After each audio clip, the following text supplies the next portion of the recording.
Hello વિદ્યાર્થીઓ, કેમ છો? બધા ખૂબ જ સારા હશો એવી આશા છે. તો આપણે જે કન્ટિન્યુ જે લેક્ચર ચાલે છે એની અંદર જે કેપેસિટરની જે વાત થઈ, તો કેપેસિટરના 3 થી 4 લેક્ચર તમને હું સેન્ડ કર્યા.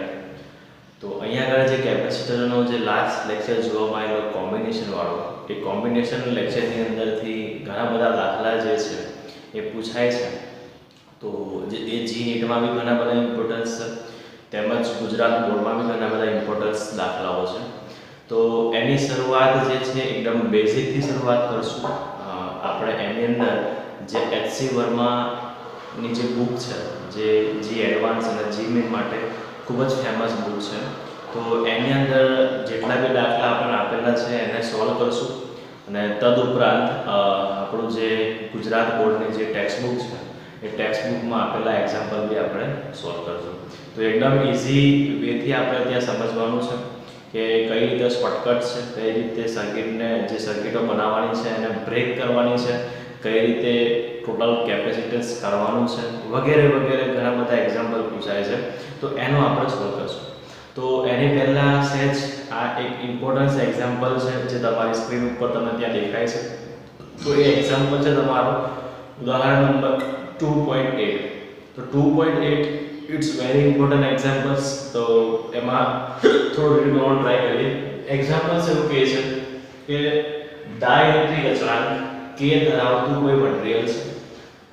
અચળાંક કે ધરાવતા દ્રવ્યના એક ચોસલાનું ક્ષેત્રફળ સમાંતર પ્લેટ જેટલું છે. તમારી પાસે એક ડાઇલેક્ટ્રિક મટીરીયલ છે, એનો જે એરિયા છે એ તમારું જે સમાંતર પ્લેટ કેપેસિટરની જે પ્લેટ બરાબર એનો એરિયા છે, પરંતુ તેની જાડાઈ તમને જાડાઈ આપેલી છે 3/4d બરાબર. જે 3/4d બરાબર એ તમારો જે ડાઇલેક્ટ્રિક છે એ ચોસલાની જાડાઈ છે. જ્યાં d એ બે પ્લેટો વચ્ચેનું અંતર છે, જ્યારે આ ચોસલાને પ્લેટો વચ્ચે દાખલ કરવામાં આવે છે ત્યારે કેપેસિટન્સમાં કેવો ફેરફાર થશે. હું તમને એક લેક્ચરના માધ્યમથી તમને એક્સપ્લેન કર્યું હતું કે જ્યારે તમે બે સમાંતર પ્લેટ કેપેસિટરમાં જ્યારે ડાઇલેક્ટ્રિક એડ કરો છો, તો ડાઇલેક્ટ્રિક તમે જો એડ કરતા હોય તો એના માટેનું જે તમે એક્ઝામ્પલ કહી શકો, તો એને ઇક્વેશન તમે કહી શકો. ઇક્વેશન તમારું કેપેસિટન્સ કેટલું મળી જશે? C epsilon naught A ના છેદમાં D minus T plus T by આ તમારું ઇક્વેશન હોય છે, તમારા લોકોને યાદ છે. તો આ ઇક્વેશન આપણે કહેવામાં આવ્યું છે કે એની અંદર જે T છે એમાં તમારું જે કેપેસિટરની જે પ્લેટ છે એની અંદર તમે જ્યારે ડાઇલેક્ટ્રિક ચોસલું એડ કરો છો તો એની જાડાઈ તમને આપેલી છે. એની જાડાઈ તમારી કેટલી છે? તમારી તો T બરાબર તમને આપેલ છે. અહીંયા તમારા ગિવન ડેટાની અંદર તમને T બરાબર આપેલું છે 3/4. તો હવે તમે આને સોલ્વ કેવી રીતે કરશો? તો તમને યાદ છે કે જ્યારે કોઈ પણ કેપેસિટરની અંદર જ્યારે ડાઇલેક્ટ્રિક મટીરીયલ એડ કરવામાં આવે છે તો એનું કેપેસિટન્સ કેટલું હોય છે એ તમને યાદ છે. બે ઇક્વેશન તમે જોઈ ચૂકેલા. ઇક્વેશન નંબર 1 છે અને ઇક્વેશન નંબર 2 તમારે આ રીતે હતું C C0 * K બરાબર.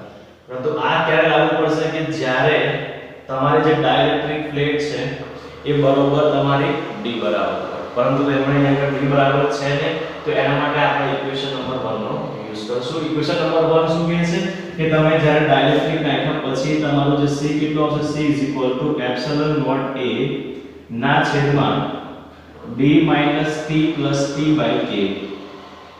વેરી બહુ સિમ્પલ ટ્રિકથી તમે સોલ્વ કરાવો છો. તમને T બરાબર કેટલા આપ્યા છે?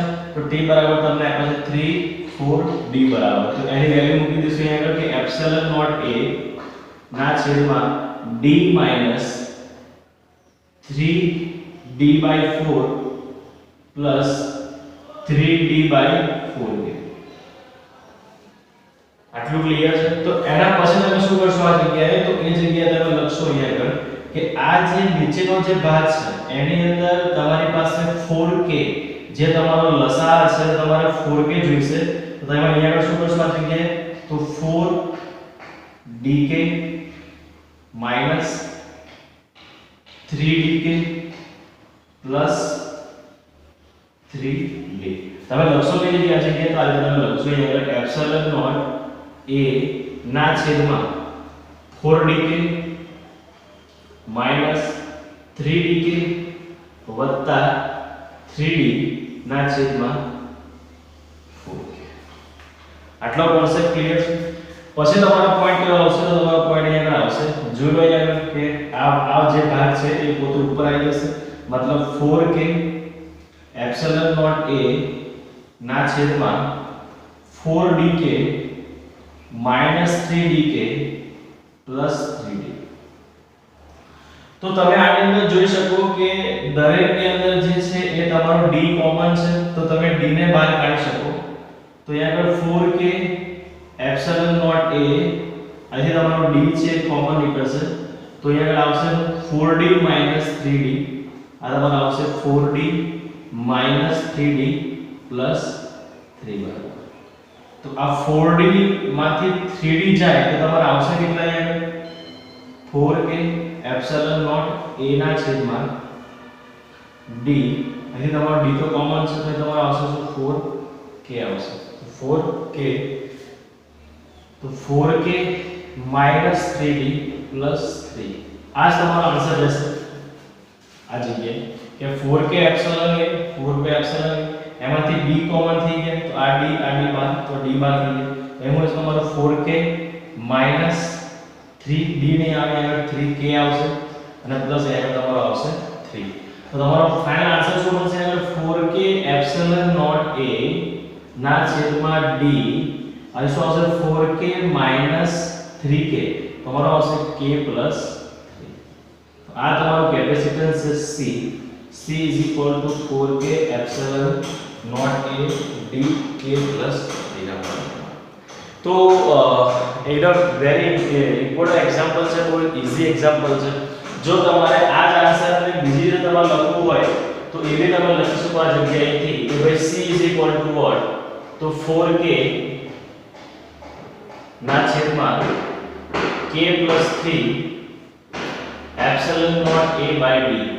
અને આ જે epsilon naught a by d છે એ તમારું શું છે? તે તમારું છે પ્રારંભિક કેપેસિટન્સ બે બરાબર છે. તો આ તમારો અહીંયા આન્સર છે. આઈ હોપ કે આ તમારો દાખલો છે તમારો ક્લિયર થયો છે. ક્લિયર છે? જો તમને આ દાખલામાં કોઈ પણ જો ડાઉટ હોય તો એ ડાઉટ મને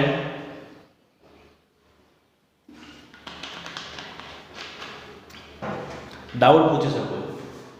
ઓકે, વેરી ઇમ્પોર્ટન્ટ એક્ઝામ્પલ છે.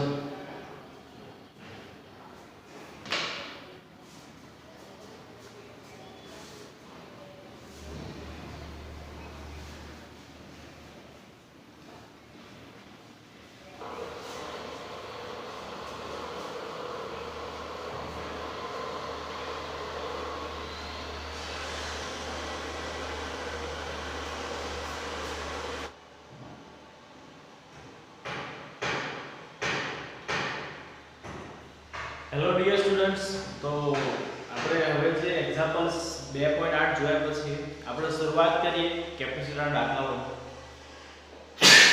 તો એની અંદર એસસી વર્માનો જે એક્ઝામ્પલ નંબર 1 છે એ સ્ટાર્ટ કરીએ છીએ સ્ટેપ બાય સ્ટેપ. એના દરેક એક્ઝામ્પલ છે, દરેક સર્કિટ છે એ જોતા જશું. તો ઉપરાંત તમને એક વિનંતી કરું છું કે આવતીકાલનો જે આપણો જે લેક્ચર હશે તો એ લેક્ચરની અંદર તમારા જે નેટવર્ક જે છે, તમારા જે સર્કિટ જે છે એ સર્કિટના દાખલા હું પહેલેથી સ્ટાર્ટ કરાવીશ, 0 લેવલ ઉપરથી સ્ટાર્ટ કરાવીશ.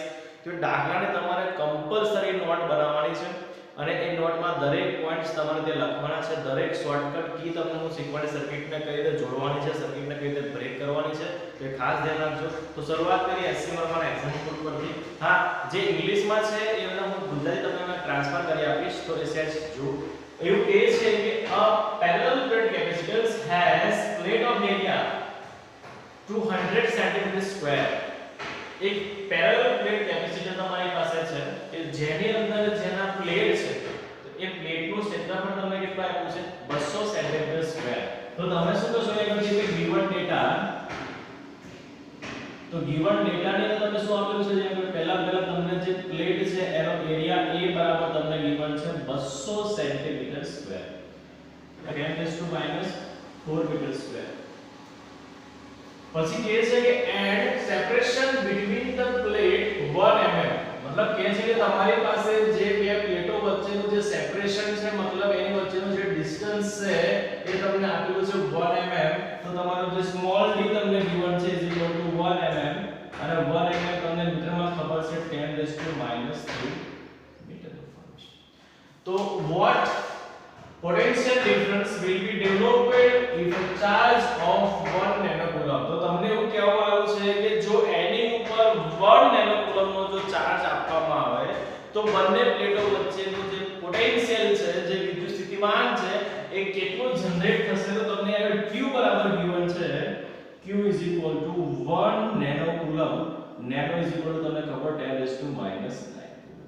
અને તમારે શોધવાનું છે આગળ પોટેન્શિયલ v. ઓકે, તો આઈ હોપ કે તમે દાખલો સોલ્વ કરી શકો એવી આશા છે. પણ તમને હું હિન્ટ આપી દઉં કે તમને કીધું છે કે ભાઈ મારે v જોઈએ છે, તો તમારી પાસે v તમે કેવી રીતે મેળવી શકો. તો તમારી પાસે ઇક્વેશન શું હોય છે, કેપેસિટન્સ નો c q/v. તો v what, q ના છેદમાં c. તમારી પાસે q છે, આ q છે. તમારી પાસે c છે, તમારી પાસે c છે. તો તમારે શરૂઆત ક્યાંથી કરવી પડશે? પહેલા તમારે c શોધવું પડશે. જો તમે c શોધી લેશો તો તમારો જે વિદ્યુત સ્થિતિમાન v છે તમારું ઈઝી થઈ જશે. તો રકમને ધ્યાનથી ફરીવાર વાંચીએ કે ભાઈ અ પેરેલલ પ્લેટ કેપેસિટર્સ, જે તમારી પાસે કેપેસિટર્સ તમને આપવામાં આવ્યો છે, કેવું છે? પેરેલલ પ્લેટ કેપેસિટર, મતલબ સમાંતર પ્લેટ કેપેસિટર છે. તો સમાંતર પ્લેટ કેપેસિટર્સના કેપેસિટન્સનું ઇક્વેશન તમારી પાસે યાદ હોય છે, તમને યાદ હોવું જોઈએ. સમાંતર પ્લેટ કેપેસિટરનું capacitance C is equal to what? તો epsilon naught A by D બરાબર.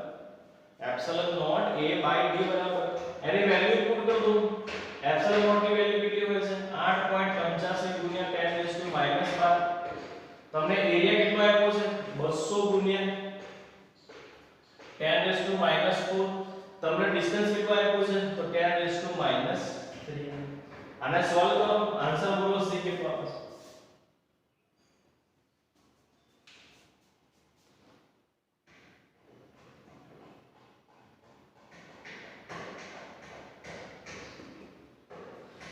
બોલો, સોલ્વ કરીને વાળો આન્સર આપો તમારો 0.177 નેનોફેરાડ.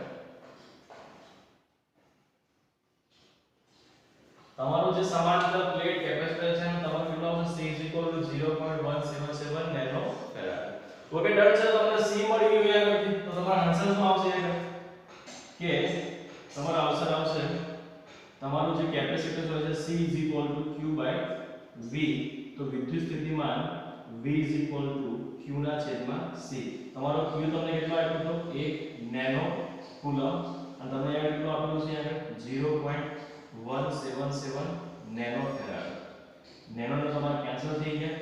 1 ના છેદમાં 0.177. આ તમારો આન્સર આવશે. આ તમારો આગળ આન્સર v ખાલી જગ્યા વોલ્ટેજ. ક્લિયર છે?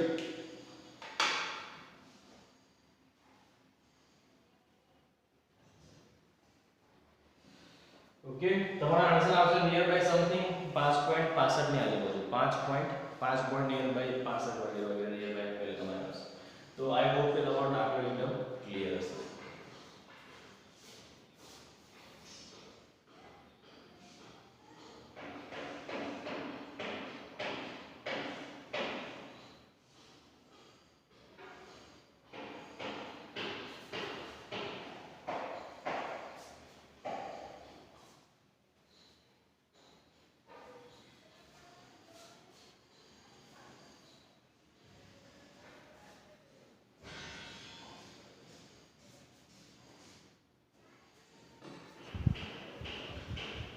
હેલો સ્ટુડન્ટ્સ, તો આપણે શરૂઆત કરીએ પાછા બીજો એમસીક્યુ, બીજો ક્વેશ્ચન. તો બીજો ક્વેશ્ચન એમસીક્યુ માં એવું કહે છે કે એના આઇસોલેટેડ સ્પેર, એક તમારું આઇસોલેટેડ, જે આઇસોલેટ થયેલું હોવું મતલબ ત્યાંથી કઈ વસ્તુ બહાર નીકળી ના શકે એ રીતની સિસ્ટમ હોય છે. એવું કહે છે કે એક આઇસોલેટેડ સ્પેર, સ્ફિયર જે તમારી વાત સ્ફિયર, તો સ્ફિયર મતલબ શું છે? કે ગોળાકાર, એક ગોળાકાર ભાગ, જે આપણે વાત કરી ચૂકેલા કે જે ગોળાકાર કેપેસિટરના ફોર્મેટમાં. sphere has a capacitance of 50 picofarad. તો તમને જે given data છે તો એ given data માં તમને કઈ વસ્તુ આપેલી છે? તો given data એમાં તમને કીધું છે કે એક ગોળાકાર કેપેસિટન્સ છે, એનું તમારું કેપેસિટન્સ તમને આપેલું C 50 picofarad અને 50 picofarad મતલબ તમે કહી શકો 50 ગુણ્યા 10 12 farad. તો તમને કીધું છે કે ભાઈ a માં હોતો કેલ્ક્યુલેટ ઇટ્સ રેડિયસ અને બીજું તમને પૂછ્યું છે how much charge should be placed on it to raise its potential to 10 power of 4 volt. તો તમને અહીંયા વોલ્ટેજ બી તમને given છે V 10⁴ વોલ્ટ. તો દાખલા શરૂઆત કરીએ પહેલા સેટ હું તમને ગુજરાતીમાં ટ્રાન્સફર કરી દઉં કે તમને પ્રશ્ન શું પૂછવામાં આવે છે. તમને પ્રશ્ન એવો કહેવામાં આવે છે કે એક તમારી પાસે ગોળાકાર પ્લેટ કેપેસિટર છે. ગોળાકાર શેપનું જે કેપેસિટર છે એની અંદર 50 પિકોફેરાડ કેપેસિટર તમને આપેલું છે. તો તમને પ્રશ્ન એને એ કર્યો છે કે જો એનું આટલું કેપેસિટન્સ હોય તો એ જે ગોળાકાર જે કેપેસિટર છે એની રેડિયસ કેટલી હશે. અને બીજો તમને પ્રશ્ન પૂછવામાં આવ્યો કે જ્યારે એની અંદરનું જે કેપેસિટન્સ છે એમાં 10⁴ વોલ્ટેજ વધારવામાં આવે તો એની અંદર કેટલો વિદ્યુતભાર તમારો ત્યાં આવી શકે એ તમારે ત્યાં ગણતરી કરવાની છે. તો ઓકે, તો શરૂઆત કરીએ એની પહેલા તમને એ ખબર હોવી જોઈએ કે જે આપણે વાત કરી ચૂકેલા કે જે ગોળાકાર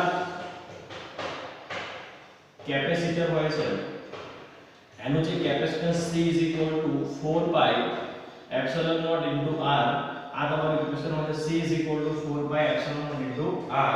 તો તમારે આગળ a તમારો કેટલો આવશે? તો a તમારો આવશે આગળ C 4 pi epsilon naught into r, કારણ કે આ ગોળાકારનું કેપેસિટરનું ઇક્વેશન છે. તમારે શું શોધવાનું છે કે તમારે શોધવાનું છે રેડિયસ શોધવાની છે. તો તમારી રેડિયસ કેટલી આવશે? તમને C આપેલા છે આગળ 50 ગુણ્યા 10⁻⁻12 આગળ તમારે r શોધવાનું છે 1/4 pi epsilon is equal to 9 into 10⁻⁹.